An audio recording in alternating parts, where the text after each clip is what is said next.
Hi, it's Christina with the Sisyphean Journal, and today's rant from my kitchen is inspired by Dave Rubin. Dr. Karlin Borisenko's book club just finished reading his excellent Don't Burn This book. And, he did have a chapter in about abortion, which, of course, with the Sisyphean Journal, that is definitely my topic.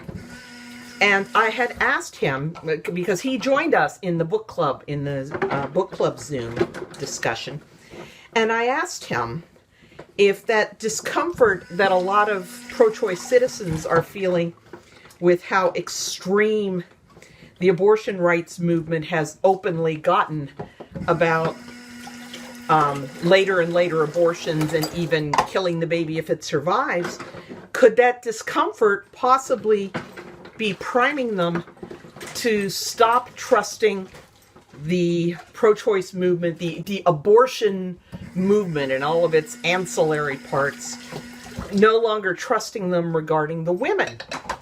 And Dave gave a very thoughtful response, but it was a response to the fetus issue. What kind of cutoff should there be on abortion? And the fact that really what I'm trying to get at is how the women are treated sailed past him. And I think that this kind of woke me up to something that I'm missing, which is when you bring up abortion, people kind of have this automatic sort in their mind to pro-lifers care about fetuses, pro-choicers care about women, and also pro-choicers at some point do care about fetuses, but mostly the woman. So, Dave, this is for you. What I'm trying to get at is the appalling indifference of the abortion lobby and all of its stooges, all of its media lapdogs, the politicians, the deep state people, and I'm not just talking federal deep state, but like in the Pennsylvania Department of Health, the Department of State, which runs the medical board, in Philadelphia, the degree to which people turned a blind eye to what Dr. Kermit Gosnell was doing.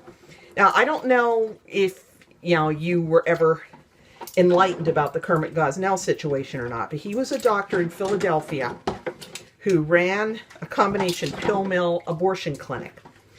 And the DEA and FBI were planning a great big drug raid, and the Philadelphia police went along, partly for the drug things, but partly because of the circumstances of the death of a patient, Karnamaya Mongar, where Detective Jim Wood found out that untrained staff were the ones administering these really strong narcotics to the women in these abortion clinics. And he was, well, this is murder if you let somebody with an 8th grade education administer these powerful drugs, be putting women under, and they're dying from it. This is not simple malpractice, and this is not a simple drug case. This is murder. And I think Gosnell was charged with murder for her death. He was also charged with 8 counts of murder because his method of doing late abortions was just to have his staff dope the women within inches of their lives, administer drugs to induce labor. The women would push out these live but sedated babies. Of course, the babies were pretty heavily sedated because their mothers were, and instead of just cross the barrier. So these are kind of groggy, premature infants, many of them near or past viability. And Gosnell or a member of his staff would just take a pair of surgical scissors and sever the baby's spine to kill the baby. And the degree to which the abortion people enabled this is appalling. The Department of State got a letter from a disgruntled former employee who described the flea-infested cats roaming the place, and the fact that the anesthesia chart had been drawn up by a 15-year-old girl who worked there. She was working there part-time at the time, because her mom worked there. So she got her a job. And I'm not sure whether this employee also covered the death of Karnamaya Mangar or the death of Shamika Shaw. Another young woman had died after an abortion there. Again, malpractice, and the Department of Health knew about it, never looked into it. Their idea of investigating would be to call Gosnell and go, oh, we got this report, got some bad stuff happening in your clinic. And go, oh, no, it's peachy keen, it's wonderful, providing access to safe legal abortion. And go, why, thank you ever so much, Dr. Gosnell. It was like a 17 or 18 years where nobody from the state stepped into their clinic. And the reason nobody went in, even though the law said that the clinics needed to be inspected every year, the reason they weren't inspected had started with Governor Tom Ridge's order that abortion clinics weren't to be inspected unless there was a complaint, because if you went in and the place was disgusting, you might have to close it, and that would reduce access.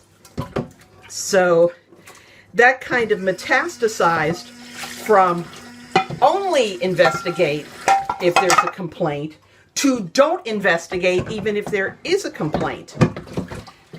So that's how deep it went, to where a politician said, don't look, don't tell. That's our attitude toward abortion malpractice.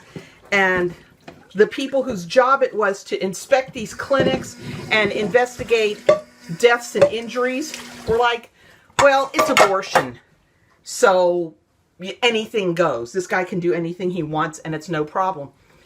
And of course, the media weren't covering this. I mean, the local Philadelphia papers, and I think a Bucks County Register, which is, I think, one county over from Philly, was doing an excellent job of covering it. But you couldn't get the national news to pick up on it to save their lives, because it makes abortion look bad.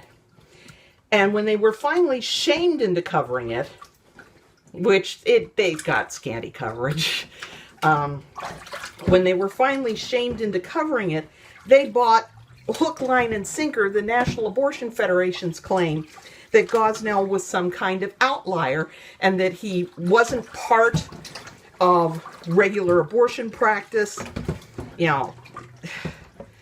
And this was just a bald-faced lie.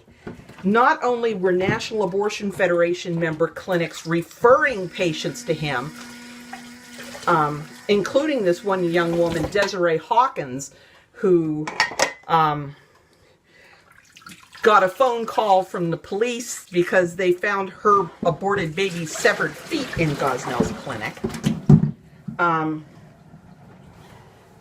Not only were they referring to him, but he was working one day a week at a National Abortion Federation member clinic in Delaware.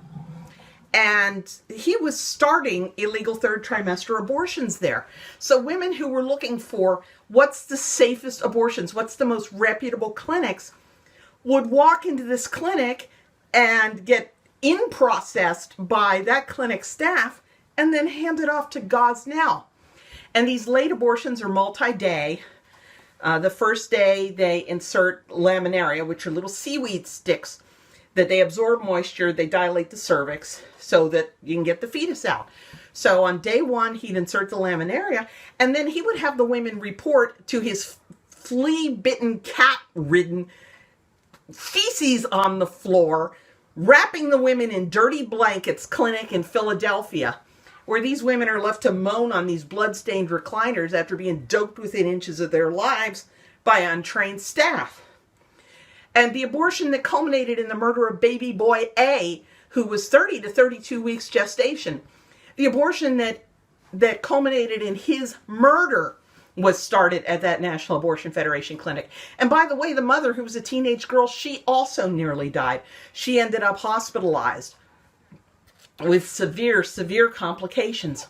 So you've got this thing where they pretend that you can trust us. Why, look, abortion became legal so that the state could come in and inspect and just like any other medical procedure, make sure that the bad doctors lose their licenses and the dirty clinics get shut down.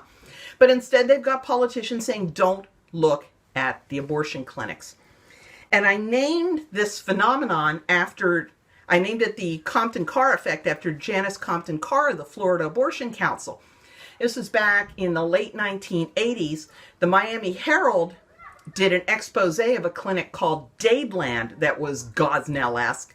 The oxygen masks had lipstick on from the previous patients. One guy quit because they were asking him to do too many abortions a day and do abortions too late into the pregnancy.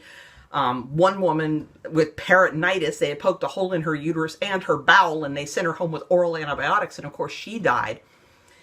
So after the Miami Herald did their expose, oh, and by the way, one of their doctors, Nabil Ghali, he had been run out of another state for sexually molesting his 14-year-old goddaughter, and he had been an obstetrician, and he had a number of malpractice cases there, I think some involving dead babies. They hired him, of course. Why not? He's a total quack. When Dadeland did get shut down, he opened his own clinic called Blue Coral. The state wanted to create rules where they could go in and inspect them like any other outpatient surgical facility. But the abortion clinics banded together. They formed what's called the Florida Abortion Council, which I think might be under the auspices of the National Abortion Federation. And they worked to block any efforts to clean up abortion clinics and close down the Dadelands. And Janice Compton Carr, their spokesman, said, "In my gut, I am totally aghast at what goes on in that place, but I totally oppose any effort to correct the situation in law." Now, what they did manage to push through is that the state would be allowed to go in and check to make sure that they maintained patient records for, it's either 3 or 5 years, I forget, but they had to keep their patient records for a certain number of years, and they had to have the doctor's license posted. And that was it. And, the inspectors went in to inspect Nabil Ghali's clinic, Blue Coral. There was no hot water or soap at the sink. They had to go next door to wash their hands. And I want pro-choice people to get that the pro-choice movement, you've heard the mantra safe, legal, and rare, although they've dropped it. But let's take those 3 words, safe, legal, and rare. Legal, absolutely 100% non-negotiable as far as the abortion lobby is concerned. Every single abortion anybody does ever must be legal. And that's what they did in New York. If you look, and a woman did a beautiful, beautiful video where she broke it down. They had the new law they wrote, which is legal through 24 weeks, except in certain circumstances, blah, blah, blah. But elsewhere, they repealed the law that had penalties against abortion, which meant that there's no legal penalty for any abortion at any time performed by anybody. Which means that basically some guy can beat his girlfriend into a miscarriage and he's only guilty of assault. Sure, it was an abortion, but there's no penalty for it. He can't get in trouble for killing the baby because who cares? So, I lost my train of thought. But the basic thing is, about legal. So all abortions always have to be legal. Rare, absolutely anathema.